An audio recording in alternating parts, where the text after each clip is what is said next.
다락방 시절과 연탄 난로 추억, 삐삐 울리고 다이얼 전화 돌리며 전화번호부로 친구 찾던 겨울밤. 그곳엔 나만의 비밀이 있었다. 다락방에 올라가 본 적 있으세요? 붙인 지 오래돼 울퉁불퉁해진 벽지끼리 맞닿는 소리를 내며 다락방 문을 열면 그 안엔 다락방으로 올라가는 가파른 계단이 숨어 있었죠.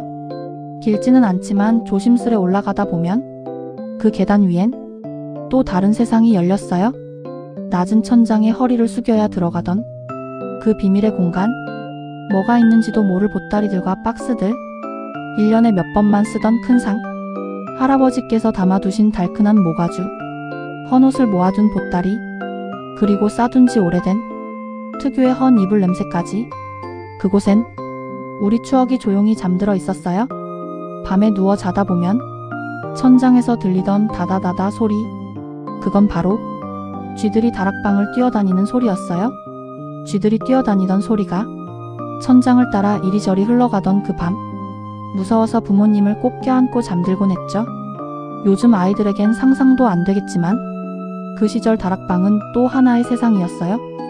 거기에서 놀다가 나도 모르게 잠이 들고 엄마가 부르면 잠결에 내려가던 기억. 심심해서 보따리를 풀다 보면 할아버지 할머니가 입으시던 옛날 옷들이 나왔어요. 그땐 왜 이런 옷을 아직도 가지고 계실까 생각했지만 옷 한 벌이 소중하던 시절이라 그 기억이 지금은 더 소중하게 느껴져요. 짐꾸러미를 하나씩 풀다 보면 가끔은 할아버지나 할머니가 몰래 숨겨 두신 비상금이 나오기도 했죠. 봉투 안에 접힌 지 오래된 지폐. 그 순간엔 마치 보물을 발견한 것처럼 두근거렸고 혼자만 아는 비밀이 생긴 것처럼 괜히 들떴던 기억이 아직도 선명해요. 여름방학이면 다락방은 형과 제 아지트였어요. 찌는 듯한 여름 모기향을 피워놓고 동그랗고 노란빛 전구 밑에서 보물섬 만화를 나눠보던 시간들. 가끔은 무서운 얘기를 하다 서로 놀라 뛰쳐나오기도 했죠. 귀신 봤다 한마디에 새벽까지 잠 못 이루던 날도 있었어요. 그 좁은 공간 안에서 우리는 참 많은 걸 나눴어요. 세상에 단둘이 있는 것처럼, 그곳이 가장 안전한 곳처럼 느껴졌죠. 다락방은 참 이상한 공간이에요. 오래된 물건들이 쌓여있는 곳인데 그 안에 기억 하나, 냄새 하나가 가슴 깊은 곳 어딘가를 조용히 건드려요. 그래서일까요? 우린 아직도 가끔 그 다락방을 떠올리며 그리워하죠.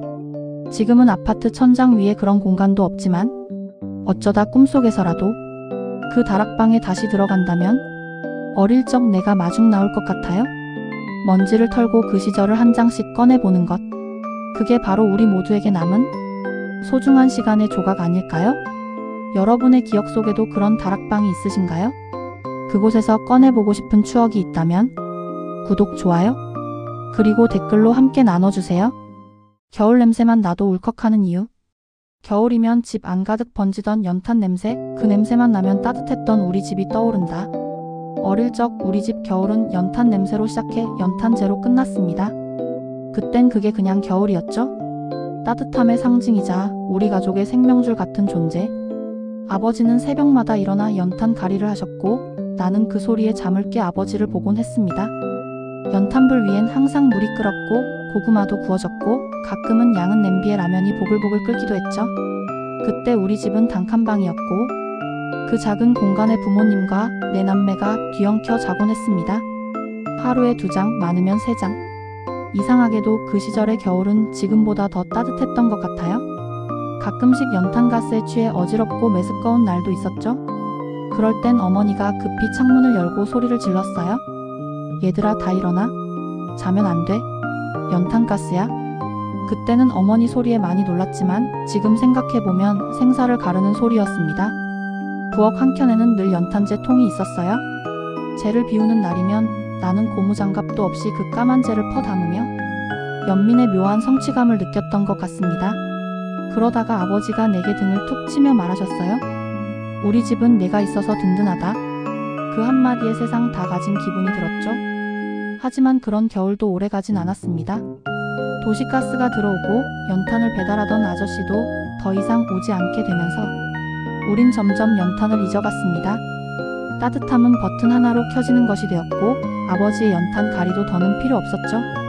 몇 년 전 어머니 유품을 정리하다가 오래된 앨범을 발견했습니다. 그 안엔 동생들과 연탄재로 눈사람을 만들던 사진이 있었어요. 까맣게 웃고 있는 그날의 사진에 우리가 활짝 웃고 있었죠. 그 시절 연탄은 단순한 연료가 아니라 우리의 집이었습니다. 그건 우리 가족을 하나로 묶어주는 중심이자 사랑이었죠. 그리고 마지막 사진 한 장. 그걸 본 나는 울컥였어요. 어린 내가 아버지와 함께 연탄을 나르는 모습. 사진 뒷면엔 이렇게 적혀 있었습니다. 연탄 2장이면 하루가 따뜻했다. 하지만 너 하나로 인생이 따뜻했다. 마니사 숫자의 심장이 터질 뻔. 한 통의 메시지를 받기 위해 비 맞으며 공중전화 앞에 서 본 적 있나요? 허리춤에 달고 다니던 작은 기계 하나? 진동이 울리면 아무 말도 없는데 마음이 먼저 반응했죠. 그저 숫자 몇 개 떴을 뿐인데 누군가의 마음이 느껴졌고 심장은 고백처럼 요동쳤습니다. 우린 그렇게 숫자로 사랑을 전했고 숫자로 그리움을 나눴어요. 친구들과 어깨를 맞대고 웃으며 걷던 골목. 그때 삐삐가 울렸어요. 486. 그날따라 바람이 다르게 불었어요. 햇살도 따뜻했고 발걸음도 가벼웠죠. 숫자 하나에 하루가 환해지던 그땐 사랑이 그렇게 시작됐어요. 해가 빨리 떨어진 밤 9시. 학교 앞 공중전화 부스에 줄이 길게 늘어서 있었죠. 손엔 100원짜리 몇 개. 삐삐에는 파리파리. 지금 당장 전화해달라는 호출. 수학이 넘어 익숙한 숨소리. 그리고 떨리는 목소리로 나 그냥 친구로는 안 될 것 같아. 그 순간 세상이 조용해졌어요. 기억나시죠? 수화기 너머로 사랑이 흘러나오던 그 느낌. 그 짧은 통화 하나로 마음이 바뀌던 밤이었어요. 그리고 이런 날도 있었죠. 아무런 메시지가 없어도 자꾸만 삐삐를 꺼내보고 또 보고. 놓쳤나? 왔나? 왜 안 오지? 기다림조차 설렘이었던 그 시절. 그 사람의 번호가 울리기만을 바라며 괜히 공중전화 주변을 맴돌고 울리지 않는 삐삐를 들고 괜히 웃고 괜히 울던 날들. 어느 날은 생일이었어요. 아무도 모를 거라 생각했는데 삐삐가 울렸고 마니사. 단 한 줄의 숫자. 그게 그렇게 가슴을 울릴 줄 몰랐어요. 지금도 그 호출은 아직 제 기억 속에 남아있어요. 지워지지 않고. 삐삐는 단순한 호출기가 아니었어요. 그건 기다림이었고 설렘이었고 말 못한 감정들이 쉬어가던 작은 공간이었어요. 지금은 단 한 번의 클릭으로 마음을 보낼 수 있는 시대지만 그 시절의 느린 속도, 그 속에서 전하던 조심스러운 마음. 그건 지금도 잊히지 않아요? 그 소리, 삐삐. 그 소리 하나로 마음이 움직이던 시절. 당신은 누구의 삐삐를 기다렸나요? 그때의 그 사람, 그때의 그 마음. 아직도 기억 속에 남아있다면 댓글로 당신의 이야기를 들려주세요. 구독과 좋아요는 지금의 486. 그때처럼 진심을 담아 꾹 눌러주시고 우리 함께 그 시절로 다시 걸어가요. 전화번호를 돌려본 적 있나요? 혹시 전화번호를 돌려보신 적 있으세요? 요즘은 손가락 하나로 모든 게 되는 시대지만 그 시절엔 진짜로 손가락으로 전화를 돌렸어요. 다이얼을 돌리다 걸리는 부위에서 손가락을 빼면 차라라라 소리를 내며 원래 자리로 돌아갔죠. 우리 집 전화기는 베이지색이었어요. 거실 구석 유리 꽃병 옆 늘 그 자리에 있었죠. 동그란 구멍 속 숫자판에 손가락을 넣고 따르르륵 돌리면 다시 차라라라 돌아왔어요. 그 손맛, 그 기다림. 벨소리는 집안 전체가 울릴 정도였죠. 어머니가 저녁을 준비하시다가 전화가 오면 광현아 전화 받아라 하셨던 기억. 그 시절엔 전화가 집에 한 대뿐이라 친구에게 전화할 때도 눈치 보던 시절이었어요. 친구 집에 전화하면 부모님이 먼저 받으셔서 반드시 예 바르게 인사해야 했죠. 안녕하세요, 저 광현인데요. 혹시 창훈이 집에 있나요? 그리고 한 번은 작은 고모가 전화를 거셨어요. 제가 받았는데 아버지와 목소리가 비슷했는지 오빠 오랜만이네요 하시더군요. 작은 고모, 저 광현인데요. 어머, 아빠랑 목소리가 너무 닮아서 깜짝 놀랐네. 그 뒤로 작은 고모는 전화할 때마다 이번엔 진짜 광현이지? 하고 확인하셨어요. 그땐 전화가 나만의 것이 아니라 가족의 전화라서 고모 친구 어머니, 동생 친구들과도 통화하곤 했죠. 그리고 잊을 수 없는 그 시절 사귀던 여자친구와의 통화. 통화하고 싶은 마음은 굴뚝 같지만 아무 때나 전화를 걸 순 없었어요. 혹시라도 아버님이 받으시면 난감하잖아요. 그래서 우리는 약속했죠. 오늘 밤 10시에 전화할게. 꼭 받아야 돼. 그 시간이 다가오면 가슴이 콩닥콩닥 뛰고 손에 땀이 나서 수화기를 들고 심호흡을 하곤 했어요. 다이얼을 돌릴 때마다 나는 소리에도 마음이 조심스러웠죠. 그렇게 연결된 수화기 너머에서 그 애의 목소리가 들리는 순간 세상이 멈춘 것 같았어요. 하지만 가끔은 그 시간에 전화를 걸었는데 여보세요? 그 목소리가 아버님이신 거예요? 그 순간 아무 말 못하고 그냥 끊었어요.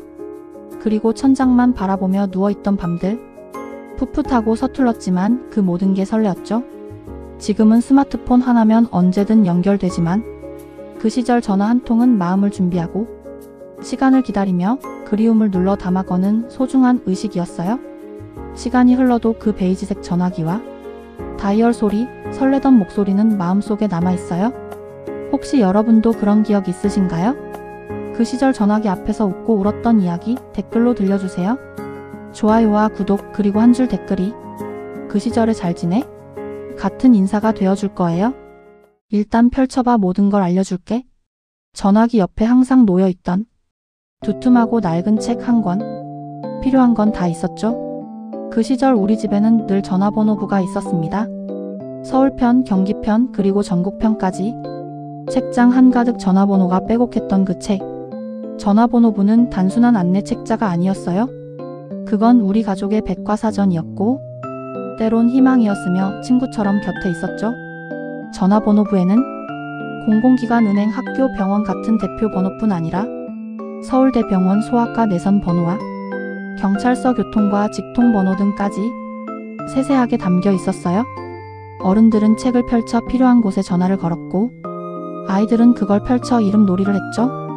혹시 대변이라는 이름이 있을까? 에이 설마 그건 좀 심하지. 야야 여기 봐봐. 이 사람 이름 박대변이야 진짜. 어디 하며 깔깔 웃었어요. 심심한 오후 친구들과 모여서 전화번호부를 펼쳐놓고 가장 특이한 이름 찾기. 그게 그 시절 우리만의 놀이였죠. 요즘 같으면 개인정보 유출이라며 난리 났겠지만 그 시절엔 그게 정이었고 신뢰였어요. 그런데 말이에요. 그 책 한 권이 헤어진 가족을 다시 만나게 해준 적도 있었답니다. 오래전 한 아주머니가 경찰서를 찾아가 잃어버린 동생을 찾고 싶다고 했대요. 기댈 데가 없어 손에 든 건 낡은 전화번호부 한 권. 그 안에서 어렴풋이 기억나는 주소 근처 성씨들을 하나하나 찾아 전화를 걸기 시작했대요. 그리고 몇 달 뒤 마침내 동생과 다시 만났다고 해요. 울고 웃으며 껴안았다는 그 사연. 그 전화번호부가 만들어낸 기적 같은 일이었죠. 전화번호부에는 의원, 예식장, 수리센터, 식당 광고도 있었고 제사상 차리는 법 같은 생활 꿀팁도 있었어요. 지금은 스마트폰 하나면 세상 모든 정보를 알 수 있지만 그 낡은 종이책 한 권이 주던 따뜻함. 그건 아직도 마음 한편에 남아있어요. 누렇게 바랜 종이, 까맣게 인쇄된 이름과 번호들, 그리고 그 안에 숨겨진 수많은 이야기들. 시간은 흘렀지만 전화번호부에 담긴 그 시절의 정과 추억은 아직도 우리 마음속에 살아있네요. 그리운 사람들과의 연결고리였고 모르는 이들과도 마음을 나눌 수 있던 그 시절 참 좋았죠. 혹시 여러분도 전화번호부에 얽힌 추억이 있으신가요? 그 시절 이야기를 댓글로 함께 나눠주세요. 그리고 구독, 좋아요도 꾹 눌러주시고요.